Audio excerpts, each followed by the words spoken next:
आइए एक बार ब्रह्मांड को थोड़ा एक बार और रिवीजन कर लें, मतलब एक बार और समझ लें कि टोटल कैसे होता है। देखिए मैंने कहा यहाँ पर अगर ये शिवलिंग के आकार का पार्टिकल यहाँ पर है, ये गुण लेके आया है किसका, प्रॉपर्टी ऑफ रिफ्लेक्शन। रिफ्लेक्शन की प्रॉपर्टी है तो लाइट रिफ्लेक्ट करेगा, तो एक पार्टिकल ये है, तो ये स्टेबल पार्टिकल है। अब हम जैसे ताली बजाते हैं, एक इलेक्ट्रॉन पास आया और वापस चला गया। इलेक्ट्रॉन इसलिए होगा, ये नेगेटिव इलेक्ट्रॉन इसलिए होगा क्योंकि ये ब्लैक एनर्जी को डिनोट करता है, यानी अब्जॉर्प्शन एनर्जी को। तो ये पास आया और वापस अपनी जगह चले गए।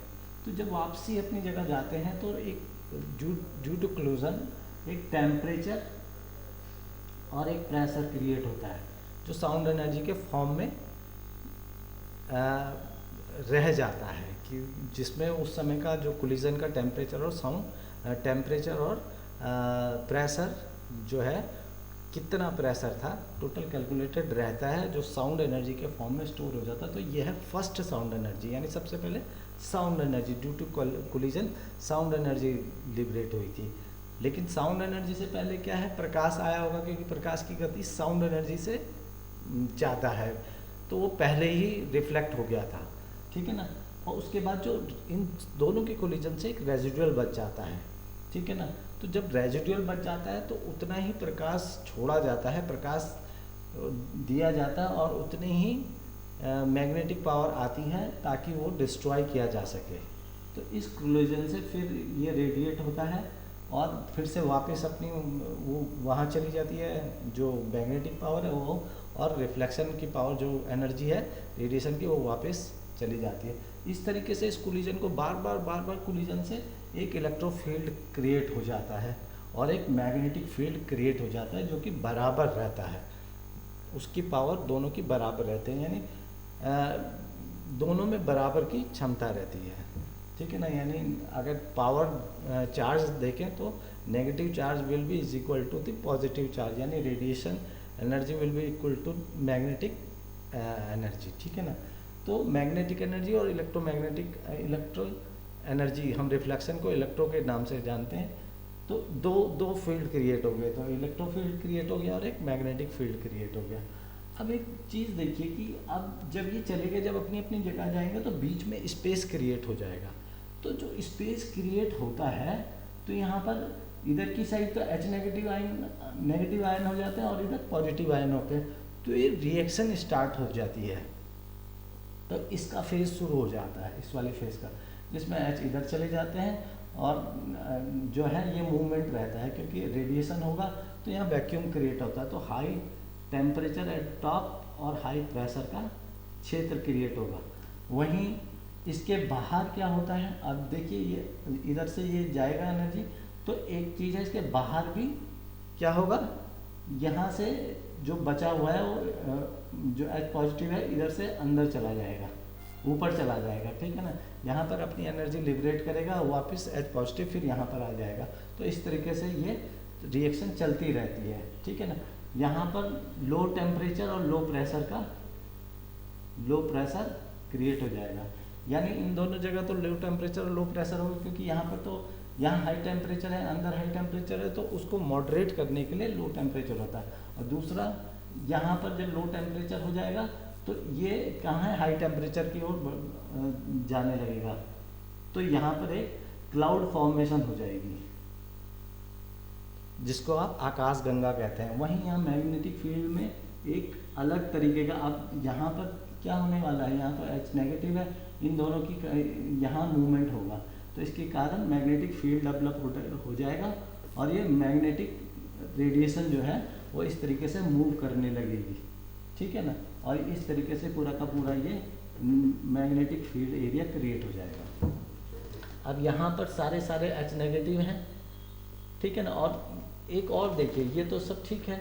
अब ये यहाँ की एनर्जी तो ऊपर, यहाँ पर H नेगेटिव है ऊपर, तो यहाँ पर H पॉजिटिव है, H पॉजिटिव यहाँ पर वो ले लेगा, क्या बोलते हैं इसका, H पॉजिटिव ले लेगा, तो यहाँ आयनाइजेशन शुरू हो जाएगा। ऐसे ही यहाँ पर भी आयनाइजेशन शुरू हो जाएगा। ये पूरा का पूरा डार्क एरिया है, क्योंकि इसमें ये अपनी क्षमता बनाए रखेगा, तो पूरा ये जो एरिया हो जाएगा वो डार्क हो जाएगा, यानी ब्लैक हो जाएगा, और यहाँ सारा का सारा प्रकाश एरिया होगा, जो सारा लाइटेंड होगा, क्योंकि ये सारा रेडिएशन फेंकेगा।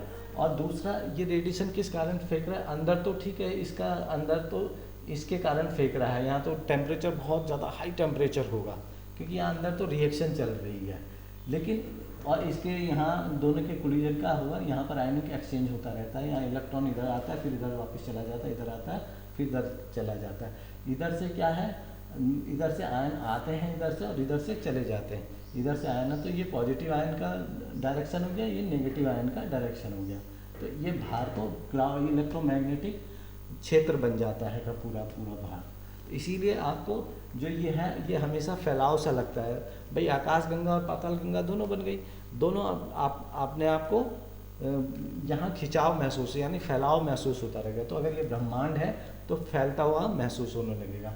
और ये जो प्रोसेस जो ये जो अगर ये जो रिएक्शन है, जो अगर मैटर होल्ड करता है तो वो स्टार बन जाता है, और अगर मैटर के अंदर होल्ड करता है, क्योंकि यहाँ जैसे ये रिएक्शन होल्ड करेगी, मैटर नहीं होगा, तो ये स्पॉन्टेनियस रिएक्शन इस तरीके से काम करेगी, अपना प्रकाशवान होता रहेगा। एक साइड प्रकाशवान होगा, एक साइड मैग्नेटिक रेडिएशन, इस तरह से जो जहाँ वहाँ रिएक्शन हो रही है उसकी किरणें निकलती हुई प्रतीत होती रहती हैं।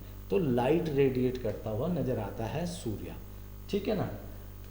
लेकिन ये यहाँ लाइट ऑलरेडी है। अब यहाँ बाहर लाइट कैसे आ रही है, क्योंकि यहाँ जो ऊपर है, यहाँ एक मेम्ब्रेन आ गई है जो यहाँ पर भी आयनाइजेशन कर रही है, जिसके कारण ये पूरा का पूरा क्षेत्र प्रकाशवान रहता है, और ये पूरा का पूरा क्षेत्र डार्कनेस लिया रहता है, यानी ये लाइट एनर्जी को एब्जॉर्ब करता है, क्योंकि H positive H negative ion से रिएक्शन कर रहे हैं, और H नेगेटिव आयन इधर ज़्यादा होने के कारण वहाँ पर आयन जो भी यहाँ ताप क्रिएट होता है, लेकिन वो लाइट क्रिएट नहीं होती है। तो ये अब्जॉर्प्शन की पावर ज़्यादा रहता है, इसलिए डार्क एनर्जी, यानी ये मैग्नेटिक फील्ड है, और यहाँ इलेक्ट्रिक फील्ड हुआ, यानी लाइट रेडिएशन रेडिएट हो रही है। तो ये सारा बिल्कुल बन गया है, जो एक्चुअल में ब्रह्मांड इसी तरीके से कार्य करता है। एक तो मैटर बनेगा, ठीक है ना, मैटर का एब्जॉर्प्शन इधर होता रहेगा, यानी अगर ये यहाँ एलिमेंट की, इसको माने एलिमेंट बन रहा है, और यहाँ पर क्या बन रहा है, जो यहाँ बन रहा है,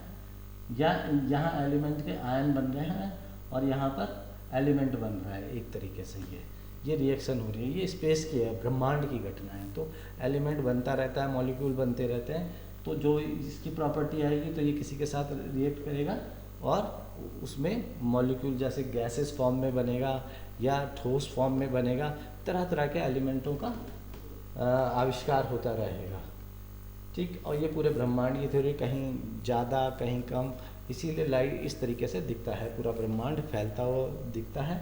और सारी की सारी जो वो है, अब जब ये आकाशगंगा इधर को अंदर को जाने लगेगी तो ये खिंचती हुई महसूस होती है, ठीक है ना। और यहाँ सबसे ज़्यादा मैग्नेटिक पावर रहती है, जो ब्लैक होल की तरह दिखता है आपको, और यहाँ सबसे ज़्यादा एनर्जी रहती है, लाइट रेडिएशन सबसे ज़्यादा है, तो यहाँ प्रकाश निकलता हुआ नज़र आता है।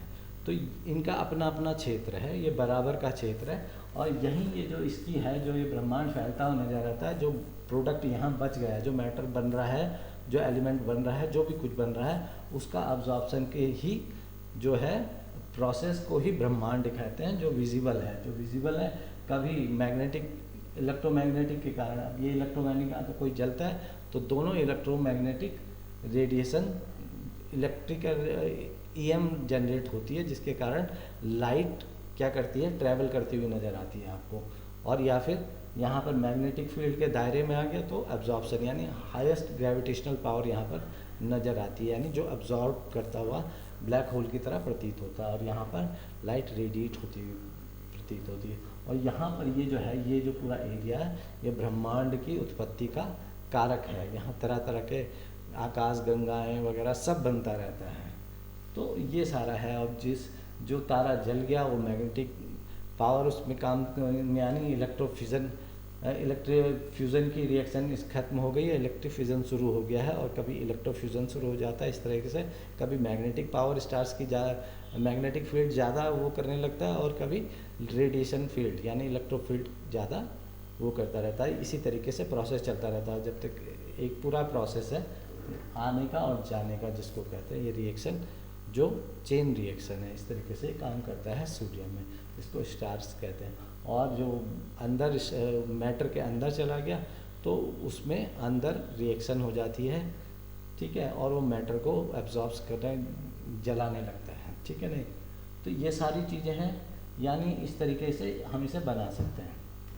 यानी फोर्स काम करने लग गया तो आप एक यहाँ पर ये वैक्यूम के द्वारा इसमें फोर्स लगेगा और ये ऊपर के कारण इसे प्रेशर लगेगा, ठीक है ना।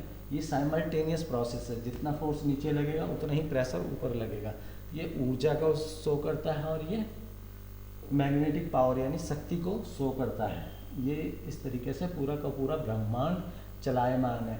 लेकिन ये जो मेम्ब्रेन है ये इसको पूरे ब्रह्मांड को चलायमान है, क्योंकि ये साउंड एनर्जी यहाँ क्रिएट करती है और ये आपको बादल जो है चलता हुआ नजर आएगा ये, और ये स्टेबल फील्ड है, ये मूव नहीं करता है, जिसके अंदर ये प्रोसेस होती रहती है, यानी आयनाइजेशन। यानी इसके बाहर भी कोई ऐसा है जो ये प्रोसेस को कंट्रोल कर रहा है, ठीक है ना। यानी एक तो ये हो गया पूरा का पूरा, एक तो वो कंट्रोल कर रहा है, एक तो ये फेज हो गया, दो फेज हो गए, एक ये फेज हो गया जहाँ रेडिएशन क्रिएट हो रही है यहाँ पर, जहाँ पर संचालन हो रहा है, और एक यहाँ पर जहाँ ये मैटर का यूज हो रहा है, भोग हो रहा है, जिसको कहें अब इसे भोग ही कहेंगे क्योंकि ये मैटर भोगा जा रहा है, ठीक है। जो भी एलिमेंट बन रहा है ये भोगा जा रहा है, इससे मैग्नेटिक पावर ऊर्जा ली जा रही है और यहाँ पर ऊर्जा दी जा रही है। तो ये पूरा का पूरा ब्रह्मांड का खेल है, ठीक है ना।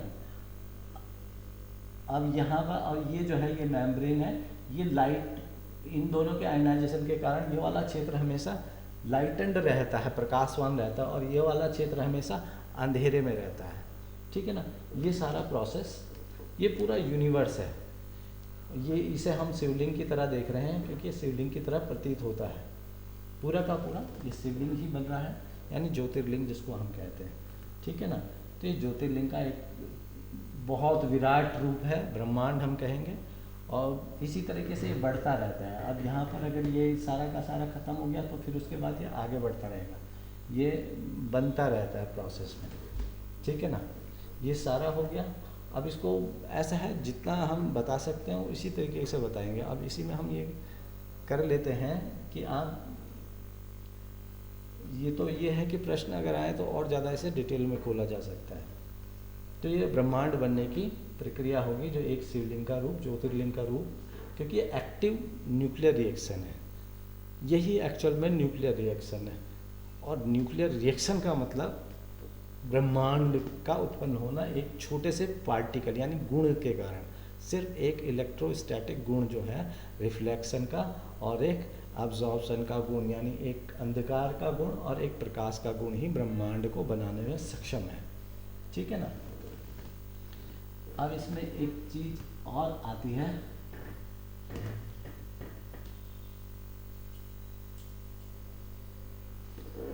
ये आप ये देख रहे होंगे कि ये अगर हम इस तरीके से बनाते हैं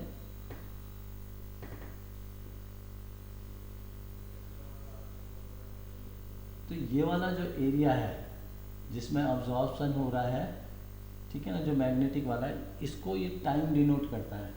यहीं से समय की उत्पत्ति होती है, यहाँ से जहाँ पर मैटर एग्जिस्ट जो होता है वो जो दिखाई देता है। अब यहाँ पर लाइट क्रिएट करेगी तो ये इलेक्ट्रोमैग्नेटिक कारण से दिखने लगता है। तो इस पूरे एरिया को क्या कहते हैं हम, टाइम, जहाँ पर मैटर खत्म होना शुरू करता है, क्योंकि खत्म होने के लिए ही एक्चुअल में ब्रह्मांड का क्रिएशन हुआ है, ठीक है ना। जो मैटर एग्जिस्ट बच गया है कोलिजन से, जो ऐसे मैग्नेटिक फील्ड बन गया और इलेक्ट्रिक फील्ड बन गया, लेकिन फिर भी अगर जो मैटर बन जाता है तो इसकी अब्जॉर्प्शन की प्रक्रिया ही, चाहे वो मैग्नेटिक फील्ड ले जाए चाहे इलेक्ट्रिक फील्ड ले जाए, लेकिन अगर यहाँ पर लगने के बाद ये ख़त्म करना ही मेन ब्रह्मांड का कार्य हो जाता है। यानी मैटर के एग्जिस्टेंस का पैदा होना यानी जन्म लेना है, व्हाट यू कॉल दैट। तो बर्थ और फिनिश यानी डिस्ट्रॉय होने के बीच को ही हम समय कहते हैं, इसी को हम समय की तरह काउंट करते हैं।